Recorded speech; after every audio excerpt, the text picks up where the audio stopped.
একজন মুমিনের পায়ে যদি একটা কাঁটা বিঁধে, চলতে চলতে একটা কাঁটা বিঁধে, এর বিনিময়ে আল্লাহ পাক তার গুনাহগুলো মাফ করে দিবে। তো যে বিষয়টা বলছিলাম যে আল্লাহ রাব্বুল আলামিন সূরা আরাফের 179 নম্বর আয়াতে বলেছেন যে আমি প্রচুর জিন আর মানুষকে সৃষ্টি করেছি জাহান্নামের জন্য। যার দলিল আমরা একটা হাদিস থেকে দিলাম যে উম্মতে মুহাম্মাদি 73 দলে ভাগ হয়ে যাবে, যার 72টা দলই জাহান্নামে যাচ্ছে, একটা জান্নাতে যাবে। তার মানে সংখ্যা কম হচ্ছে। আরেকটা দলিল দিচ্ছিলাম যে আল্লাহ রাব্বুল আলামিন কুরআনুল কারীমের শব্দের অপচয় করেন না। একটা শব্দ দিয়ে তিনি একটা কওমের ইতিহাস তুলে ধরেছেন। যেমন যুলকারনাইন যাচ্ছিলেন পূর্ব দিকে, যেতে যেতে একটা কওমকে দেখলেন যে কওমের সূর্যের আলো থেকে বাঁচার মতো প্রযুক্তি জানা ছিল না, এতই মানবেতর জীবনযাপন করত। আল্লাহ পাক এই কওম সম্পর্কে বললেন কাযালিক, এরা এমনই ছিল। একটা শব্দ দিয়ে কওমের পুরো হিস্ট্রি বলা শেষ। এই কাযালিকা শব্দ দিয়ে আপনি তাফসীর দেখতে পারেন এই কওম সম্পর্কে কত কি বলা হয়েছে। সে আল্লাহ রাব্বুল আলামিন সূরাতুর রহমানের মধ্যে একই আয়াত 31 বার রিপিট করলেন বা 32 বার রিপিট করলেন। ফাবিআইয়ি আলাই রাব্বিকুমা তুকাযিবান, মানে কি, কারণটা কি? কারণ এই সূরার মধ্যে এমন কিছু আছে যেটা আল্লাহ পাক চাচ্ছেন আমরা বেশি বেশি করে বুঝি। তোমরা আল্লাহর কোন কোন নিয়ামতকে অস্বীকার করবে? আল্লাহ রাব্বুল আলামিন আমাদেরকে কৃতজ্ঞ হতে বলছেন এই সূরার মধ্যে। আমরা যদি আল্লাহর নিয়ামত চতুর্দিকে দেখি তাহলে গুণে শেষ করতে পারবো না। আল্লাহ পাক বারবার স্মরণ করাচ্ছেন তোমরা আল্লাহর কোন কোন নিয়ামতকে অস্বীকার করবে। এরপরেও মানুষ আল্লাহদ্রোহী আচরণ করছে। সহিহ বুখারীর মধ্যে 4 বার এই হাদিসটা আসার মানে হচ্ছে যে আল্লাহ পাক এখানেও বোঝানোর চেষ্টা করছেন যে জাহান্নাম থেকে বাঁচার জন্য আমাদের কত সতর্ক থাকা উচিত। হাদিসটা হচ্ছে এই, কিয়ামতের মাঠে আল্লাহ রাব্বুল আলামিন আদম আলাইহিস সালামকে ডাকবেন। আদম আলাইহিস সালামের নাম তো শুনেছেন, তিনি কে? আদি পিতা। তাকে কি কারণে সম্মানিত করা হয়েছিল বলেন? তাকে কি কারণে সম্মান দেওয়া হয়েছিল? জ্ঞানের কারণে। তাকে ফেরেশতারা সেজদা করলেন কি কারণে? শারীরিক গঠনের কারণে, শক্তির কারণে, জ্ঞানের কারণে। এই জ্ঞানের চর্চার চরম অভাব আছে আমাদের মধ্যে এখন। আমরা জ্ঞান চর্চা করতে চাই না। আমরা স্লোগান দিতে চাই যে আল কোরআনের আলো ঘরে ঘরে জ্বালো, কিন্তু প্রত্যেকটা ঘরে একটা করে কোরআনের হাফেজ নাই। এমনকি প্রত্যেকটা ঘরে একটা করে মানুষও পাওয়া যাবে কিনা যারা কোরআন বিশুদ্ধ করে তেলাওয়াত করতে পারে। আমি একটা কথা বারবার বলি যে এইসব আইওয়াশ শোডাউন দিয়ে ইসলামের কোনো কল্যাণ নাই। ইসলামের কল্যাণ কনস্ট্রাকটিভ কাজ করতে হবে। প্রথমে জ্ঞান চর্চা করতে হবে, ক্লাসিক্যাল সাবজেক্টগুলো পড়তে হবে। ফর এক্সাম্পল কোরআন, আরবিক সাহিত্য, ফর এক্সাম্পল হাদিস, রাসূলের জীবনী সাল্লাল্লাহু আলাইহি ওয়াসাল্লাম, ফর এক্সাম্পল সিরাত, ইসলামের হিস্ট্রি, ইসলামিক ইকোনমিক্স, জিওপলিটিক্স, এবং আপনি যেখানে পড়ছেন সায়েন্স আর্টস কমার্স, এগুলো পড়বেন। পড়াশোনা করে জ্ঞান চর্চা করতে আমরা চাচ্ছি না, আমরা রাতারাতি ফল পেতে চাই। এই জন্য আইওয়াশ শোডাউনে বেশি ব্যস্ত থাকে। এগুলোতে ইসলামের কোনো খায়ের নাই, কল্যাণ নাই। আসেন, আদম আলাইহিস সালামকে আল্লাহ পাক ডাকবেন, ডেকে বলবেন তোমার সন্তানদের মধ্য থেকে জাহান্নামীদেরকে আলাদা করে দাও। আদম আলাইহিস সালাম বলবেন হে আল্লাহ, কতজনকে আলাদা করে দেব? আল্লাহ রাব্বুল আলামিন বলবেন প্রতি 1000-এ 999 জনকে জাহান্নামের জন্য আলাদা করে দাও। বলেন ইন্না লিল্লাহি ওয়া ইন্না ইলাইহি রাজিউন। প্রতি 1000-এ 999 জনকে জাহান্নামের জন্য আলাদা করে দাও। আপনি গাণিতিকভাবে এটাকে ব্যাখ্যা করতে যায়েন না। এখানে বোঝানো হচ্ছে মেজরিটি, অর্থাৎ বেশিরভাগ মানুষ জাহান্নামে যাচ্ছে, কোনো সন্দেহ নাই। হ্যাঁ, এটা ঠিক, জাহান্নামে যাওয়ার পরে কবিরা গুনাহগার যে ব্যক্তিরা আছে তাদের জন্য নবী সাল্লাল্লাহু আলাইহি ওয়াসাল্লাম সুপারিশ করবেন, এবং যার অন্তরে সরিষা দানা পরিমাণ ঈমান ছিল, মন থেকে লা ইলাহা ইল্লাল্লাহ সাক্ষ্য দিয়েছে, একদিন না একদিন সে জান্নাতে যাবে ইনশাআল্লাহ। কিন্তু আমরা কি চাইবো জাহান্নামের শাস্তি ভোগ করে জান্নাতে যেতে? জাহান্নাম কি এটা একটা হাদিস দিয়ে বুঝাচ্ছি। আল্লাহ রাব্বুল আলামিন এই পৃথিবীর সবচেয়ে সুখী মানুষটাকে, এই পৃথিবীতে যার কোনো দুঃখ কষ্ট কিচ্ছু ছিল না, এই মানুষটাকে ডেকে নিয়ে আসবেন। ডেকে নিয়ে এসে জাহান্নামে ঢুকাবেন এক মুহূর্ত সময়ের জন্য। ধরেন 1 সেকেন্ড বা 1 ন্যানো সেকেন্ড, এরপরে বের করে নিয়ে আসবে, নিয়ে এসে বলবেন পৃথিবীতে কি সুখে ছিলে? সেই ব্যক্তি বলবে সুখ কি জিনিস হে আল্লাহ আমি জানি না, সুখ কি জিনিস আমি জানি না। আর আল্লাহ রাব্বুল আলামিন এই পৃথিবীর সবচাইতে কষ্টে থাকা মানুষটাকে ডেকে নিয়ে আসবেন, এনে জান্নাতে ঢুকাবেন, ঢুকে 1 মুহূর্ত সময় রাখবেন, বের করে নিয়ে আসবেন, বলবেন পৃথিবীতে কষ্টে ছিলে? সেই বান্দা বলবে কষ্ট কি জিনিস আল্লাহ আমি জানি না। এটাই সেই আয়াতের ব্যাখ্যা বলা যায়। আল্লাহ পাক বলেছেন কুল্লু নাফসিন যায়িকাতুল মাউত, প্রত্যেকটা নফস বা আত্মা মৃত্যুর স্বাদ গ্রহণ করবে। ফাইন্নামা তুওয়াফাউনা উজুরাকুম ইয়াওমাল কিয়ামাহ, কিয়ামতের মাঠে তোমাদের পূর্ণ প্রতিদান দেয়া হবে। ওই দিন ফামান যুহজিহা আনিন নার ওয়া উদখিলাল জান্নাহ ফাকাদ ফাজ, সেদিন যাকে আল্লাহ পাক জাহান্নাম থেকে বাঁচাবেন, জান্নাতে প্রবেশ করাবেন, একমাত্র সে ব্যক্তি সফল, আর কেউ সফল না। এই আয়াতটা হচ্ছে দ্য ডেফিনেশন অফ সাকসেস, যার পিছনে আমরা ছুটছি। আমরা সাফল্যের পিছনে ছুটি না, সফল হতে হবে, নিজের পায়ে দাঁড়াতে হবে, টাকা পয়সা করতে হবে, বাড়ি গাড়ি করতে হবে, ব্যাংক ব্যালেন্স করতে হবে, জমি জমা করতে হবে, একটা সুন্দরী গার্লফ্রেন্ড চাই, একটা স্ত্রী চাই, তাই না? আমরা সাফল্যের পিছনে ছুটতে চাই, আর আমাদেরকে বস্তুবাদী দর্শন শেখায় এগুলোই সাফল্যের মানদণ্ড। তা আল্লাহ পাক এখানে বলছেন যাকে জাহান্নাম থেকে বাঁচানো হবে আর জান্নাতে প্রবেশ করানো হবে, এই ব্যক্তি ছাড়া কেউ সফল না। পৃথিবীতে আপনি অনেক বড় নেতা হতে পারেন, ইভেন অনেক বড় আলেমও হতে পারেন, অনেক বড় পলিটিশিয়ান হতে পারেন, অনেক বড় প্রশাসনিক কর্মকর্তা হতে পারেন, অনেক বড় ইকোনমিক্স হতে পারেন, কলামিস্ট হতে পারেন, বুদ্ধিজীবী হতে পারেন, হাফেজ হতে পারেন, হুএভার ইউ আর, যদি কিয়ামতের মাঠে আপনি জান্নাতে যেতে না পারেন, আপনি সফল না। আর পৃথিবীতে যে মানুষ মুদির দোকান করছে, ভ্যান চালাচ্ছে, রিক্সা চালাচ্ছে, কৃষক কৃষিকাজ করে, যাদেরকে মানুষ চেনেও না, ইমান আছে, 5 ওয়াক্ত নামাজ পড়ে, ছেঁড়া কাপড় পরে থাকে, এত মান মর্যাদা নাই, ভাইরাল না, মানুষ চিনে না, গভীর রাতে তাহাজ্জুদ পড়ে, দেখবেন এই ব্যক্তি যদি কিয়ামতের মাঠে জান্নাতে চলে যায়, এই ব্যক্তি আমার চেয়ে সফল, কোনো সন্দেহ নেই।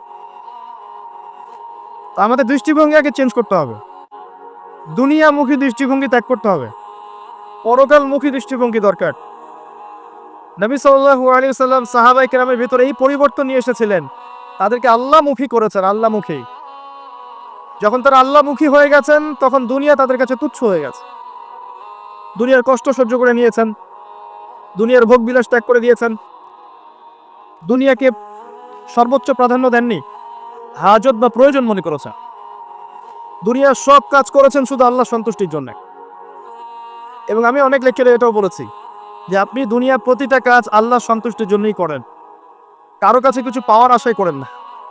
যদি কারো কাছে প্রতিদান পাওয়ার আশায় দুনিয়ার কাজগুলো করেন, আপনি কষ্ট পাবেন।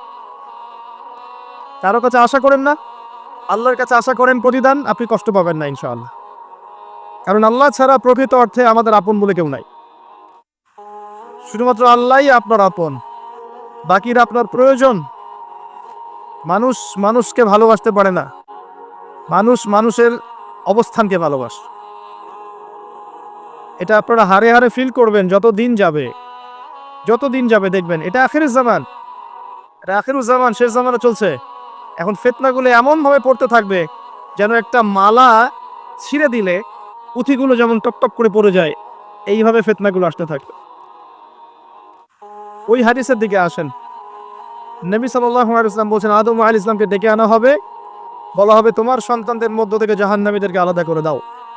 আল্লাহ পাক বলবেন প্রতি 1999 জনকে আলাদা করে দাও, একজন জান্নাতে যাচ্ছে প্রতি 1000-এ। কিন্তু আল্লাহ পাক সূরা নিসা একটা কথা বলেছে, ইন্নাল্লাহা লা ইয়াগফিরু আন ইউশরাকা বিহি ওয়া ইয়াগফিরু মা দুনা যালিকা লিমান ইয়াশা।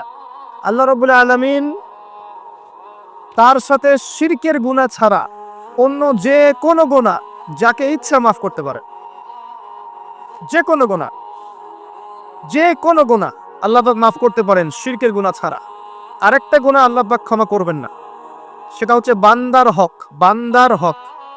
বান্দার সাথে সম্পৃক্ত, কারো টাকা চুরি করেছেন, কারো জমি আত্মসাৎ করেছেন, কাউকে গালি দিয়েছেন, কারো প্রতি জুলুম করেছেন, কাউকে অন্যায়ভাবে মেরেছেন, ছিনতাই করেছেন, ইত্যাদি ইত্যাদি, যেটা অন্যের হকের সাথে সম্পৃক্ত।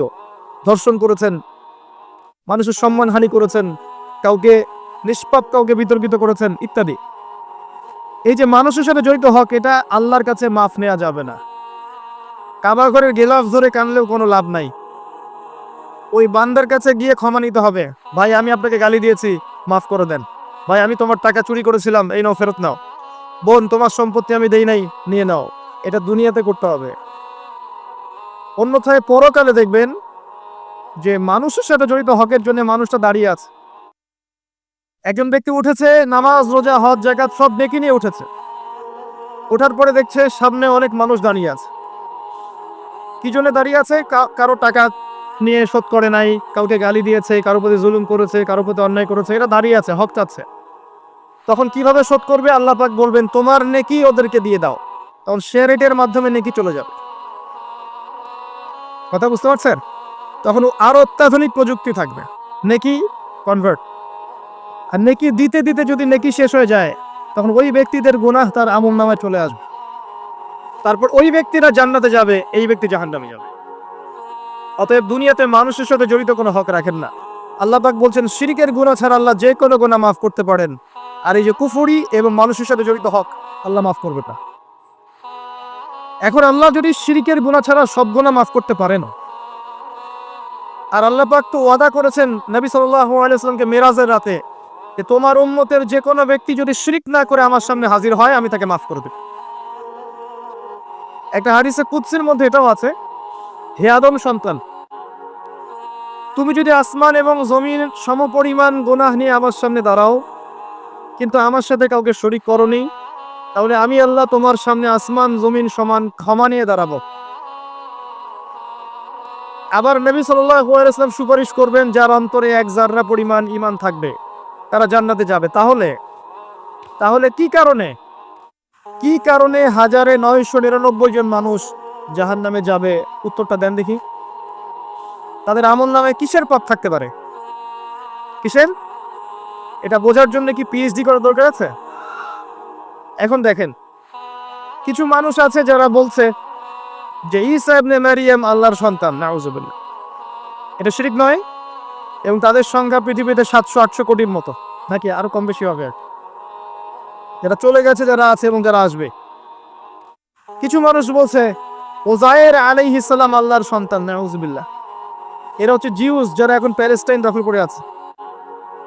আর এই কথা বলতে আমাদের বুকে ভয় থাকা উচিত নয় যে ওইটা আমাদের জমি, তাদের জমি নয়।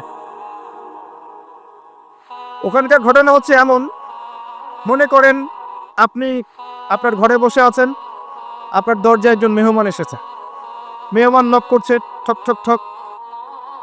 ভাই আমাকে একটু হেল্প করেন, আমি খাইনি অনেক দিন, আমার কাপড় নাই, আমার খাবার নাই, আমার থাকার জায়গা নাই, একটু আশ্রয় দেন। আপনি মাশাআল্লাহ মুসলিম, দয়া পরবশ হয়ে দরজা খুলে দিলেন, তাকে ড্রয়িং রুমে বসালেন, সুন্দর করে খাওয়ালেন, কাপড় দিলেন, রেস্ট করার জায়গা দিলেন। এবার সে সেখানে থাকতে থাকতে পরিকল্পনা করলো যে আপনাকে আপনার বাসা থেকে বের করে দিবে। একদিন আপনাকে ঘাট ধরে আপনার বাসা থেকে বের করে দিল, দিয়ে দরজার ভিতর থেকে লাগিয়ে দিল।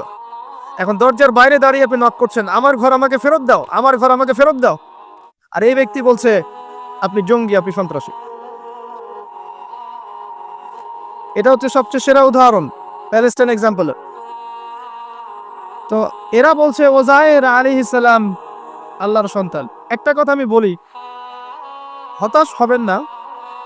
ফেরাউন তার দলবল নিয়ে যখন লোহিত সাগরে ধাওয়া করছিল মুসা আলাইহিস সালামকে, আল্লাহ পাক কি করেছেন? আল্লাহ পাক সব সৈন্যকে আগে লোহিত সাগরে এনেছেন, আনার পরে মুসা আলাইহিস সালামকে পার করে দিয়েছেন। তারা যখন মাঝখানে এসেছে, তখন আল্লাহ পাক ডুবিয়ে দিয়েছে। ঠিক আছে? আল্লাহ পাক ঠিক একই কাজটা করবেন ইনশাআল্লাহ এই জেরুজালেমে, ইনশাআল্লাহ তাআলা। সবাইকে এনেছেন আল্লাহ পাক পৃথিবীর বিভিন্ন জায়গা থেকে। একটা নির্দিষ্ট সময় পর্যন্ত ওরা বিশ্বকে রুল করবে সামনে, একটা নির্দিষ্ট সময় পর্যন্ত এরা বিশ্বকে শাসন করবে সামনে অচিরেই। কিন্তু এরপরে আল্লাহ রাব্বুল আলামিন ঈসা ইবনে মারিয়ামকে নামাবেন এবং তার হাতে তাদের নেতা মাসিহুদ দাজ্জাল নিহত হবে ইনশাআল্লাহ তাআলা। এবং পুরো কমিউনিটি একসাথে কলাপস করে যাবে, পৃথিবী থেকে এদের নাম অস্তিত্ব মুছে যাবে ইনশাআল্লাহ তাআলা। আল্লাহ পাক ওই লোহিত সাগরের সুন্নাহ এখানে অ্যাপ্লাই করবেন ইনশাআল্লাহ। আল্লাহ পাক এই কারণে একত্রিত করেছে। এটা আল্লাহ পাকের স্টাইল, সুন্নাহ। আসেন, এরা বলছে ওজাইর আলাইহিস সালাম আল্লাহর সন্তান। আবার দেখেন কিছু মানুষ বলছে আল্লাহকে পাওয়ার জন্য স্ট্যাচু ওয়ার্শিপ করা যায়, এরা হচ্ছে আল্লাহকে পাওয়ার মাধ্যম। কিছু মানুষ বলছে কবরে সেজদা করা যায়, কবরে শায়িত ব্যক্তি আল্লাহর কাছে সুপারিশ করবে। কিছু মানুষ বলছে আল্লাহ ছাড়া অন্য কারোর কাছে দোয়া করা যায়। আর কিছু মানুষ আল্লাহর হালালকে হারাম করছে, আল্লাহর হারামকে হালাল করছে। কিছু মানুষ তাকদীরকে অস্বীকার করছে, ভাগ্যকে অস্বীকার করছে। কিছু মানুষ দুনিয়া নিয়ে এতই ব্যস্ত হয়ে আছে, দিনের যাররা পরিমাণ ফিকির নাই। আবার কিছু মানুষ এই উম্মতের মধ্যে দাবি করছে মুহাম্মদ সাল্লাল্লাহু আলাইহি ওয়াসাল্লাম শেষ নবী নন, আরো নবী আসতে পারে, এবং তারা প্রকাশ্যে মাহফিল করারও চেষ্টা করছে এখন বাংলাদেশ। আবার কিছু মানুষ বলছে আমরা কোরআন মানি, হাদিস মানি না। এই যতগুলো কথা আমি বললাম এর প্রত্যেকটাই হচ্ছে শিরক। এই শিরকগুলো হয় তিন ভাবে। চিন্তায় শিরক হয়, কথায় শিরক হয়, এবং কাজে শিরক হয়। চিন্তা, কাজ এবং কথা, আকীদায় শিরক থাকে, আমলে শিরক থাকে, আবার কথাতেও শিরক থাকে। এই শিরকের পাপের কারণে আল্লাহ রাব্বুল আলামিন বেশিরভাগ মানুষকে জাহান্নামে দিবেন, বলেন নাউযুবিল্লাহ। কিন্তু কারো আমল নামায় যদি শিরকের পাপ না থাকে, শিরক থেকে তওবা করে যে কোনো পাপ নিয়ে সে কবরে যায়, 99% সম্ভাবনা আছে এই মানুষকে আল্লাহ পাক মাফ করে দিবেন। তাহলে আমরা আজকে এতটুকু শিখলাম, প্রথমে সবচেয়ে বেশি কেয়ারফুল থাকতে হবে শিরকের ব্যাপারে, সবচেয়ে বেশি কেয়ারফুল থাকতে হবে শিরকের ব্যাপারে এবং বেদাতের ব্যাপারে। এটা কি জিনিস? বেদাত হচ্ছে এমন জিনিস, মানে আমিলা আমালান লাইসা আলাইহি আমরুনা ফাহুয়া রাদ।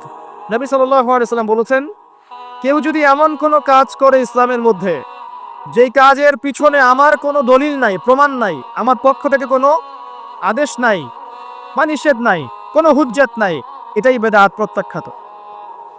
আর আপনার প্রতিটা কাজ হতে হবে শুধুমাত্র নবী সাল্লাল্লাহু আলাইহি ওয়াসাল্লামের সুন্নাহ মতো। এই জায়গায় নতুন কোনো পদ্ধতি চালু করলে আপনি বেদাতি হয়ে যাবেন। বেদাতির পরিণতি কি? তার সমস্ত আমলগুলোকে আল্লাহ পাক ধুলো বানিয়ে দিবেন। দলিল সূরা ফুরকান। সবকিছু বলার সময় পাচ্ছি না মাহফিলে। আরো কি? আরো আছে। বুখারী হাদিসে এসেছে নবী সাল্লাল্লাহু আলাইহি ওয়াসাল্লাম হাউজে কাউসারের সামনে দাঁড়িয়ে থাকবেন, এবং এই কাউসারের পানি যে একবার পান করবে কিয়ামতের মাঠে, সে আর কখনো পিপাসার্ত হবে না। নবী সাল্লাল্লাহু আলাইহি ওয়াসাল্লাম পানি পান করাবেন উম্মতকে, হঠাৎ পর্দা পড়ে যাবে। আল্লাহ নবী বলবেন ইন্নাহুম মিন্নি, এরা তো আমার উম্মত, পর্দা পড়ে গেল কেন? তাকে জানানো হবে ইন্নাকা লা তাদরি মা আহদাসা বা'দাক, হে নবী আপনি জানেন না আপনার মৃত্যুর পর এরা আপনার শরীয়তের মধ্যে কত বেদাত চালু করেছিল। তো বেদাতীদের সম্পর্কে নবী সাল্লাল্লাহু আলাইহি ওয়াসাল্লাম বলবেন সুহকান সুহকান লিমান গায়্যারা বা'দি, দূর হও যারা আমার দ্বীনের মধ্যে সংযোজন করেছে, দূর হয়ে যাও। আরেকটা মারাত্মক বিষয় হচ্ছে, বেদাত করতে থাকলে মানুষ তওবা করে না। একজন চোর তওবা করতে পারে, সে জানে এটা খারাপ কাজ। একজন জেনাকারী তওবা করতে পারে, সে জানে এটা খারাপ। একজন পতিতালয়ের মেয়ে তওবা করতে পারে, সে জানে এটা খারাপ। কিন্তু যে ব্যক্তি ইসলামের কাজ করছে ভালো মনে করে, সে মনে করছে এগুলো কল্যাণের কাজ, ভালো কাজ, সে কখনো তওবা করতে চাইবে না। এই কারণে বেদাতি শেষ পর্যন্ত তওবা করে না। অতএব শিরক আর বেদাতের এই পাপ থেকে দূরে থাকেন। এরপরে আমি সামনে যাই। আরেকটা মেজর জিনিস থেকে আমাদেরকে বেঁচে থাকতে হবে, সেটা হলো হারাম রিজিক। আজকে আমাদের রিজিকের যে সিস্টেমটা আছে, এর মধ্যে বেশিরভাগ পরিবারে হারাম রিজিক ঢুকে গেছে, বলে নাউজুবিল্লাহ। কেউ সরাসরি হারাম, কেউ ঘুরিয়ে ফিরিয়ে হারাম। সবচেয়ে বড় মারাত্মক যে হারামটা ঢুকেছে তার নাম হচ্ছে রিবা বা সুদ। ম্যাক্সিমাম আমরা সুদখোর। আমার কিসের দাড়ি টুপি এগুলো দেখার প্রয়োজন নাই, আমি নিজেও সুদখোর।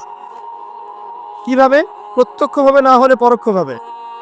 মনে করেন আমি একটা ফ্ল্যাটে ভাড়া থাকি, ফ্ল্যাটের মালিক আমার ভাড়ার টাকা দিয়ে তার ব্যাংকের লোন শোধ করে, পরোক্ষভাবে আমি সুদের সাথে সম্পৃক্ত আছি। আপনি বাঁচতে পারবেন না। এই জামানা সম্পর্কে নবী সাল্লাল্লাহু আলাইহি ওয়াসাল্লাম বলেছেন, এমন একটা জামানা আসবে যেই জামানায় মানুষ সুদ থেকে বেঁচে থাকতে পারবে না। যে বেঁচে থাকার চেষ্টা করবে তার গায়েও সুদের ছিটা ফোঁটা গিয়ে লাগবে। কোনো সন্দেহ নেই, এটা সেই জামানা। টপ টু বটম সব জায়গায় সুদ। আর জানি না এই আয়াতগুলো কোরআনে আছে কি না আদৌ, বা এগুলো মানুষকে শোনানো হয় কি না আদৌ। তা আমি আমার জায়গা থেকে চেষ্টা করছি। আল্লাহ পাক কোরআনে বলেছেন, কে বলেছেন? আল্লাহ বলেছেন। আমি অনুবাদ করছি, আমি জাস্ট অনুবাদক। সূরা বাকারা 279 থেকে পড়া শুরু করেন। আল্লাহ পাক বলছেন, ইয়া আইয়ুহাল্লাযীনা আমানু, হে মুমিনগণ, তুমি যদি মুমিন হয়ে থাকো, হে মুমিনগণ, ইত্তাকুল্লাহ, তোমরা আল্লাহকে ভয় করো। ইত্তাকুল্লাহ, তোমরা আল্লাহকে ভয় করো।